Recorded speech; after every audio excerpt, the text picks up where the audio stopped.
ఇక ఏపీ గురించి మర్చిపోవాల్సిందేమో అని దిగులు పడిన వారందరికీ ఇప్పుడు ఊరట లభిస్తుంది. మళ్ళీ ఏపీ గురించి మంచి మంచి మాటలు వింటున్నారు. ఉద్యోగాల గురించి, పెట్టుబడుల గురించి, రాజధాని గురించి, పోలవరం గురించి మాట్లాడుకుంటున్నారు. మన రాష్ట్రం, మన ప్రదేశ్ అనే ఏజెండా ప్రజల్లోనే కనిపిస్తుంది.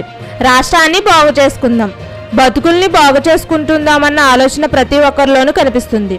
ఉన్నత స్థాయి పాలకుడిలోని కృషి, పట్టుదల, స్ఫూర్తి కింద వరకు తీసుకెళ్లడానికి 50 రోజుల పాలనలో ప్రయత్నాలు జరుగుతున్నాయి. కానీ వైసీపీ హయాంలో 5 ఏళ్ల పాటు జరిగిన విధ్వంసం అంతా ఇంత కాదు. దాన్ని సరిదిద్దుకుని ముందడుగులు వేయాలంటే పొలిటికల్ డైరెక్షన్ లేకుండా కష్టపడవలసి ఉంటుంది.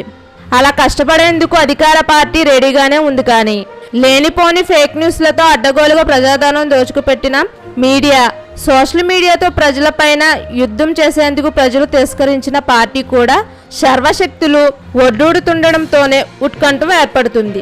ఏపీకి ఈ బాధలు తప్పేదెప్పుడు అన్న ఆందోళన ప్రారంభమవుతుంది. ఏపీ మళ్ళీ కాస్తైనా ముందుకు వెళ్లాలంటే పాజిటివ్ ఇమేజ్ కనిపించాలి. కూటమి భారీ విజయంతో అలాంటి ఇమేజ్ వచ్చేందుకు ఓ దారి ఏర్పడింది. పారిశ్రామికవేత్తల్లో మళ్లీ నమ్మకం కల్పించేందుకు ఆయన ప్రయత్నిస్తున్నారు. అందుకే లా అండ్ ఆర్డర్ వ్యవస్థలన్నీ రాజ్యాంగబద్ధంగా పనిచేస్తాయన్న నమ్మకాన్ని పెంచేందుకు ప్రయత్నిస్తున్నారు. ఈ ప్రయత్నంలో రాజకీయం చేసేందుకు కూడా వెనకడుగులు వేస్తున్నారు. అధికారం అందగానే తమను వేధించిన వారి అంతు చూడాలని గట్టిగా ఆశలు పెట్టిన వారికి చంద్రబాబు తీసుకున్న నిర్ణయాలు నింపదిస్తున్న వ్యవహరిస్తున్న వైనం కాస్త అసహనం కలిగిస్తుంది. కానీ వారు కోరుకున్నట్లుగానే చంద్రబాబు కూడా పగా ప్రతీకారాలతో పాలన సాగిస్తే ముందుగా నష్టపోయేది రాష్ట్రమే. అలా అని తప్పు చేసిన వారిని చూస్తూ ఊరుకోవాల్సిన అవసరం లేదు. కానీ దేనికైనా సమయం అవసరం. టైం చూసి కొట్టే దెబ్బతో పాతాళానికి పడిపోయేలా ప్లాన్ చేసుకోవడమే కీలకం. చంద్రబాబు రాజకీయ సముద్రంగానే ఉంటుంది, కానీ ఈసారి మరింత వైల్డ్గా ఉంటుందనడంలో సందేహమే లేదు. ఎందుకంటే మొదట ఆయన ఇబ్బందులు పడ్డారు.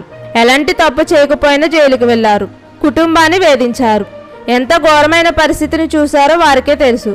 అలాంటి వ్యక్తి కూడా తనకు అధికారం వచ్చిన తర్వాత ఫుల్ పవర్ చేతిలో ఉన్న సమన్యాయం పాటిస్తున్నారంటే అది ఎందుకో టీడీపీ కేడర్ త్వరలోనే అర్థం చేసుకునే అవకాశం ఉంది.